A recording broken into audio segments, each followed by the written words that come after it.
হান্নান মাসুদ বলেছেন তাদের রক্তের বিনিময়ে নাকি তারেক রহমান প্রধানমন্ত্রী হয়েছেন। হান্নান মাসুদরা এমপি হয়েছে ছাত্র দলের নেতাকর্মীদের রক্তের বিনিময়ে। হাতিয়াতে সবচাইতে নিম্নবিত্ত ফ্যামিলিটা হান্নান মাসুদের ছিল। গণঅভ্যুত্থান পরবর্তী সময়ে উনি কি এমন আলাদিনের চারাক পেলেন যে ওনার বাড়িতে ডুপ্লেক্স বাড়ি উঠে গেল, জুলাইকে বিক্রি করেই তারা সবাই স্বাবলম্বী হয়েছে। আমরা সরকার দলীয় অঙ্গ সংগঠন হিসেবে রাজনৈতিক দৃষ্টিকোণ থেকে পজিটিভলি দেখছি, কারণ বাংলাদেশের মানুষ প্রায় দীর্ঘ 17 বছর পরে একটা প্রতিযোগিতামূলক সংসদ দেখতেছে, যেখানে আসলে সংসদের বিরোধী পক্ষ বলেন, তারপরে সরকার দলীয় পক্ষ বলেন, সবাই জনগণের সরাসরি প্রত্যক্ষ ভোটের মাধ্যমে সংসদে আসছেন।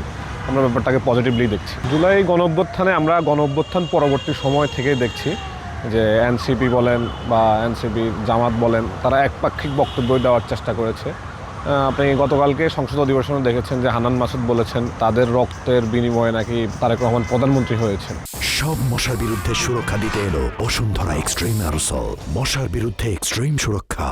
তো আমরা স্পষ্টভাবে যেটা অতীতেও দেখেছি এবং এখনও বলতে চাই, সেটা হচ্ছে এই এনসিপি কোনো সমন্বয়ক বলেন, তারপরে যারা ফ্রন্টলাইনার ফাইটার ছিলেন জুলাইতে, আমরা তাদের অবদানকে অস্বীকার করছি না, কিন্তু আপনারা জানেন জুলাই আন্দোলনটা কোটা সংস্কার আন্দোলনের মাধ্যমে শুরু হয়েছিল, যেটা পরবর্তীতে সরকার পতন আন্দোলনের রূপ নেয়। তো আপনারা জানেন বিএনপির বর্তমান চেয়ারম্যান, বাংলাদেশের প্রধানমন্ত্রী জনাব তারেক রহমান চট্টগ্রামে যখন শহীদ ওয়াসিম মারা গেলেন, শহীদ হলেন, তারপরে রংপুরে যখন আবু সাঈদরা শহীদ হলেন, মুগ্ধরা শহীদ হলেন, তখন যখন কমপ্লিট শাটডাউন শুরু হয় 18 জুলাই থেকে, তখন তিনি বাংলাদেশের পক্ষের সকল শ্রেণী পেশার মানুষকে কিন্তু রাস্তায় নেমে আসার আহ্বান জানিয়েছিলেন। এবং এই জুলাইতে বিএনপির সকল অঙ্গ সংগঠনের প্রায় 450 মতো নেতাকর্মী শহীদ হয়েছেন এবং অসংখ্য নেতাকর্মী আহত হয়েছেন, এদের মধ্যে কারো অঙ্গহানি ঘটেছে। তো আসলে বাংলাদেশের প্রত্যেকটা শ্রেণী পেশার মানুষের অংশগ্রহণের মাধ্যমে কিন্তু জুলাইটা সফল হয়েছে। তো হান্নান মাসুদরা আসলে যেগুলো বলে এগুলো ঠিক না এবং কোনো যৌক্তিকতাও নাই। তারা, আপনারা জানেন, ডিবি হেফাজতে কিন্তু হান্নান মাসুদরা আন্দোলন প্রত্যাহারের ঘোষণা দিয়েছিলেন নাহিদের নেতৃত্বে, কারণ তৎকালীন ফ্যাসিস্ট সরকার তাদের যে কোটার দাবি ছিল, কোটার দাবি কিন্তু মেনেও নিয়েছে এবং কোটা সংস্কারও করেছিলেন। তো বাংলাদেশের প্রত্যেক শ্রেণী পেশার মানুষের, আপনারা জানেন এই জুলাইতে মাদ্রাসার ছাত্ররা শহীদ হয়েছেন, গার্মেন্টস শ্রমিকরা শহীদ হয়েছেন, তারপরে আপনার রিক্সা চালকরা শহীদ হয়েছেন, বিএনপির তো আপনাকে বললামই 450 মতো নেতাকর্মী শহীদ হয়েছেন। আসলে কোনো একক শ্রেণী গোষ্ঠীর জুলাইটা ছিল না, জুলাই বাংলাদেশের সকল শ্রেণী পেশার মানুষের ছিল। সমস্যাটা আসলে কোথায় তারাই একমাত্র বলতে পারবেন। আপনারা জানেন বাংলাদেশের যে পরিবারগুলো শহীদ যে পরিবারগুলো ছিল জুলাইতে, দেখেন এই বিগত জাতীয় নির্বাচনের আগে শহীদ আবু সাঈদের বাবা কিন্তু তারেক রহমানকে প্রধানমন্ত্রী হিসেবে দেখতে চেয়েছেন, আইকনিক শহীদ যেগুলো ছিল জুলাইয়ের। তারপরে শহীদ ওয়াসিম তো ছাত্রদলের সরাসরি কর্মী ছিলেন এবং শহীদ মুগ্ধর ভাই স্নিগ্ধ কিন্তু বিএনপিতে একজন রাজনৈতিক কর্মী হিসেবে যোগ দিয়েছেন। এবং আপনারা জানেন এই মুগ্ধর বাবা কিন্তু আপনার ব্রাহ্মণবাড়িয়া জেলা ছাত্রদলের নেতা ছিলেন। তো আসলে ওনারা কী কারণে এগুলো বলছেন ওনারাই একমাত্র ভালো জানেন, এটা আমাদের বোধগম্য না। কিন্তু আমরা স্পষ্টভাবে বলতে চাই, জুলাই কারো একক কোনো কৃতিত্ব ছিল না। হান্নান মাসুদরা এমপি হয়েছে ছাত্রদলের নেতাকর্মীদের রক্তের বিনিময়ে, বাংলাদেশের মানুষের রক্তের বিনিময়ে। নাহলে আপনি হান্নান মাসুদদের বা জুলাই আন্দোলনের ছাত্র নেতৃত্ব যারা ছিলেন তাদের ব্যাকগ্রাউন্ড যদি দেখেন, যেমন হান্নান মাসুদের একটা ভাঙা ঘর ছিল, ভাঙা টিনের বেড়া ছিল। হান্নান মাসুদের নিজেরই একটা টকশোতে বলা যে হাতিয়াতে সবচাইতে নিম্নবিত্ত ফ্যামিলিটা হান্নান মাসুদের ছিল। তো আমরা যদি এখন হান্নান মাসুদকে প্রশ্ন করি যে গণঅভ্যুত্থান পরবর্তী সময়ে উনি কি এমন আলাদিনের চারাক পেলেন যে ওনার বাড়িতে ডুপ্লেক্স বাড়ি উঠে গেল, উনি প্রাইভেট গাড়ি নিয়ে চলাফেরা করছেন, এই আলিশান লাইফ লিড করছেন, 10-12 হাজার টাকা দামের পাঞ্জাবি পরছেন, তো এগুলো তো জুলাইয়ের বিনিময়ে হয়েছে। মানে যদি হান্নান মাসুদদের বৈধ কোনো আয়ের উৎস খুঁজতে যান অবশ্যই পাবেন না। জুলাইকে বিক্রি করেই তারা সবাই স্বাবলম্বী হয়েছেন। এর বাইরে আসিফের এপিএস যারা ছিল, নাহিদের এপিএস যে ছিল, সবার বিরুদ্ধে কিন্তু শত কোটি টাকা, হাজার কোটি টাকা দুর্নীতির অভিযোগ আছে। জুলাইকে ওনারাই বিক্রি করেছেন, বিএনপি জুলাইকে বিক্রি করেনি।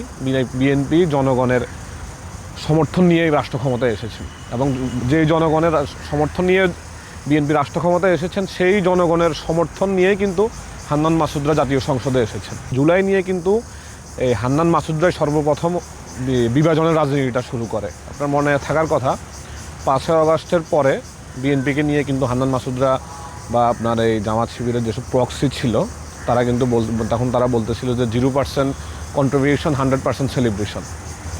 ওই বিভাজনের রাজনীতিটা কিন্তু তখন থেকেই শুরু হয়।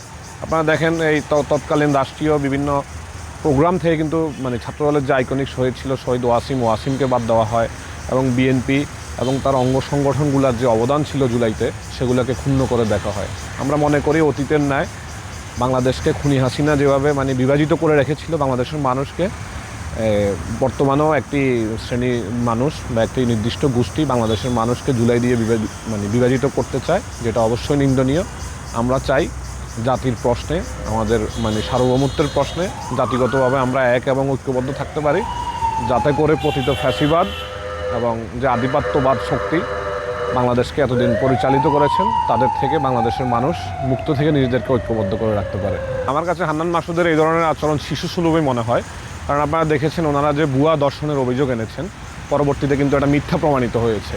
তো মিথ্যা আমরা অতীতে দেখেছি খুনি হাসিনা বাংলাদেশে রাজনৈতিক প্রতিপক্ষের বিরুদ্ধে মিথ্যা প্রপাগান্ডার রাজনীতি করতেন, হান্নান মাসুদরাও মানে একই ধারাবাহিকতায় হাঁটছেন। তো আর হান্নান মাসুদের যে ব্যাপারটা বলছেন, আমি মনে করি ওনাদের বয়সের স্বল্পতা এবং অতি অল্প বয়সে ওনাদের প্রাপ্তির তুলনায় অনেক বেশি পেয়ে গেছেন, তার কারণে ওনাদের মানে এই ধরনের আচরণ ঘটছে। আর সংসদ আইন প্রণয়নের জায়গা, সেখানে স্বরাষ্ট্রমন্ত্রী তিনি অবশ্যই আইন নিয়েই কাজ করেন, উনি আইনের ব্যাখ্যা দিতেই পারেন, উনি তো আইনের বাহিরে যে কোনো কথা বলছেন না। আর তারেক রহমান আমাদের রক্তের বিনিময়ে তারেক রহমান ক্ষমতায় আসছেন। আপনারা জানেন আমি নিজেও জুলাই আন্দোলনে মেজর ইনজুর্ড ছিলাম, দীর্ঘ সময় আইসিইউতে ছিলাম, আমার সাথে আমার 3 জন ভাইও শহীদ হয়েছেন। তো আমরা মনে করি তারেক রহমান তার দেশের জনগণ এবং তার দলের নেতাকর্মীদের শ্রম ঘাম ত্যাগ জীবনদানের বিনিময়েই তারেক রহমান জনগণের প্রত্যক্ষ সমর্থন নিয়ে রাষ্ট্র ক্ষমতায় এসেছেন। উনি আপনারা দেখেন তারেক রহমান বিগত জাতীয় সংসদ নির্বাচনে বিএনপি যখন জনগণের প্রত্যক্ষ সমর্থন নিয়ে রাষ্ট্র ক্ষমতায় জাতীয় সংসদের সংখ্যাগরিষ্ঠতা অর্জন করেছেন, তারেক রহমান কিন্তু প্রত্যেকটি রাজনৈতিক বিরোধী পক্ষের রাজনৈতিক দলের মানে নেতাদের বাসায় গিয়েছেন।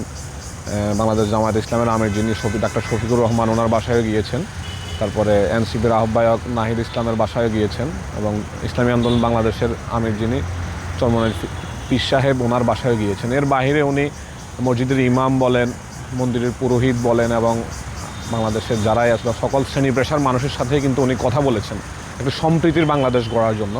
আর ছাত্রদলের ভূমিকাটা আপনারা দেখেছেন, বিগত ডাকসুতে একটি নির্দিষ্ট পক্ষ বিভিন্ন ন্যারেটিভ তৈরি করেছিল যে ছাত্রদল ডাকসুতে বা ছাত্র সংসদগুলোয় জিতলে রাষ্ট্র ক্ষমতায় আসলে হল দখলের রাজনীতি বলেন, ক্যাম্পাসে মানে নৈরাজ্য, এই ধরনের একটা ন্যারেটিভ তৎকালীন সময় তারা মানে প্রপাগান্ডা ছড়াইছিল। কিন্তু আপনি দেখেন বিএনপি রাষ্ট্র ক্ষমতায় আসার পরে বাংলাদেশের একটি বিশ্ববিদ্যালয় বলেন বা শিক্ষা প্রতিষ্ঠান বলেন কোথাও ছাত্রদল কর্তৃক কোনো সাধারণ শিক্ষার্থী ন্যূনতম হয়রানির শিকার হয় নাই এবং ছাত্রদল কর্তৃক কোনো ধরনের আপনার কোনো অস্থিতিশীল পরিস্থিতি ঘটে নাই। তো ছাত্রদল বাংলাদেশের রাজনীতিতে সম্প্রীতি বজায় রাখতে ছাত্রদল প্রতিজ্ঞাবদ্ধ।